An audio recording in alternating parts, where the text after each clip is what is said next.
नवरात्र के दिनों में माता के भक्त भक्ति में लीन हो जाते हैं, तो वहीं सिद्ध देवी मंदिरों में पहुंचकर भक्त भी उनसे विशेष आशीर्वाद प्राप्त करते हैं। मान्यता है कि इन 9 दिनों में माता स्वयं धरती पर आकर विराजमान होती है और भक्तों को अपना आशीर्वाद प्रदान करती है। यही कारण है कि भक्त मां के दरबार में पहुंचकर उनसे परिवार की सुख समृद्धि की कामना करते हैं। ऐसे ही प्रसिद्ध मंदिरों में देवरी खुर्द स्थित सत बहिनिया मंदिर में भी श्रद्धालुओं की भीड़ उमड़ रही है। यहाँ उनकी विशेष आराधना की जा रही है। बताया जा रहा है कि कई वर्षों पहले क्षेत्र की महिलाएं स्वयं से उत्पन्न हुई माता की पूजा अर्चना के लिए पहुंचती थी। जब क्षेत्र में जनप्रतिनिधियों को इसका पता चला तो उन्होंने माता को गर्भगृह में स्थापित किया और यहाँ भव्य मंदिर का निर्माण कराया। इसके बाद अब धीरे धीरे ये मंदिर भव्य रूप लेता जा रहा है। ऐसी भी मान्यता है कि जो भी भक्त माता के सामने अपनी मनोकामनाएं लेकर आता है, उसकी मनोकामनाएं जरूर पूरी होती है। यही वजह है कि केवल देवरी खुर्द ही नहीं बल्कि आसपास के अन्य क्षेत्रों से भी भक्त यहां पहुंचकर माता का आशीर्वाद प्राप्त करते हैं। नवरात्र के 9 दिनों में भक्त माता के दरबार में पहुंच रहे हैं और पूजा अर्चना कर उनका आशीर्वाद भी प्राप्त कर रहे हैं। तो 2 समय का आरती होता है और एक बार शब्द सती के साथ महापूजा किया जाता है 9 दिन के लिए। संध्या कालीन में कम से कम 2000-3000 जनसंख्या के बीच में आरती में यहाँ उपस्थित रहते हैं। क्या मान्यता है सत बहिनिया मंदिर की? हम माने तो ये तो भूफोर है ना, सनातन है, लेकिन अभी 35-40 वर्ष से जनता से, उस समय जनता यहाँ था ही नहीं, है ना, 2-4 थे, वो मानते थे।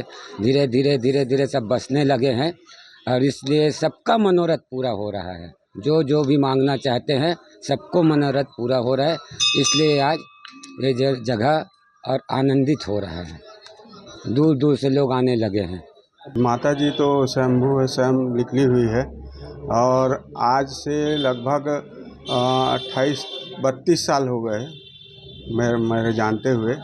इससे पहले 5-6 महिलाएं जो थी वो माता की पूजा करते थे, आके देखे तो फिर वो गांव में बोले कि माता निकली हुई है। फिर उन्होंने मिल के मतलब माँ का वो दीपक उपक जलाना, पूजा करना, ये सब किए और उनसे फिर आस्था लोगों का जुड़ते गया।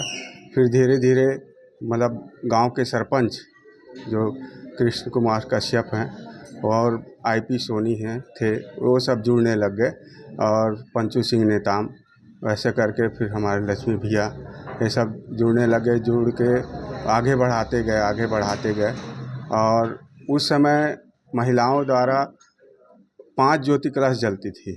उसके बाद फिर जब लिए गए, पुरुष वर्ग जब आए इसमें जुड़े तो लगभग 16 ज्योति कलश थी। 16 ज्योति कलश से आज 715 ज्योति कलश हो गई और सब लोगों की श्रद्धा है। यहाँ जो भी आते हैं माँ से मांगते हैं वो उनका मनोकामना पूर्ण होती है। ये आस्था है लोगों का। ये मैं बचपन से मंदिर में आ रहा हूँ और जब से देख रहा हूँ तब से निरंतर यहाँ पर विकास हो रहे हैं। समस्त वार्ड वासियों के द्वारा यहाँ विकास कार्य कराए जा रहे हैं। अभी वर्तमान में ही हम यहाँ शुद्ध पानी पीने के लिए पेयजल की व्यवस्था किया हुआ है अपने पार्षद निधि से और यह मान्यता रहा है शुरू से ही, जब से हम देख रहे हैं तब से ही। जितने भी यहाँ भक्तगण आते हैं सभी के मनोकामना पूर्ण होते हैं। आज हम माता सत बहिनिया का आशीर्वाद लेकर ही कोई भी शुभ काम करने के लिए आगे बढ़ते हैं। ये स्वयं मैं खुद ही करता हूँ और माता सत बहिनिया का आशीर्वाद हमेशा बना रहा हुआ है। और नवरात्रि के इस पावन अवसर पर मैं समस्त देवरी खुर्द वासियों की, नगर वासियों की बहुत बहुत बधाई देता हूं, शुभकामनाएं देता हूं और माता सत बहिनिया सभी की मनोकामना पूर्ण करें, स्वस्थ रखें, यही कामना करता हूं।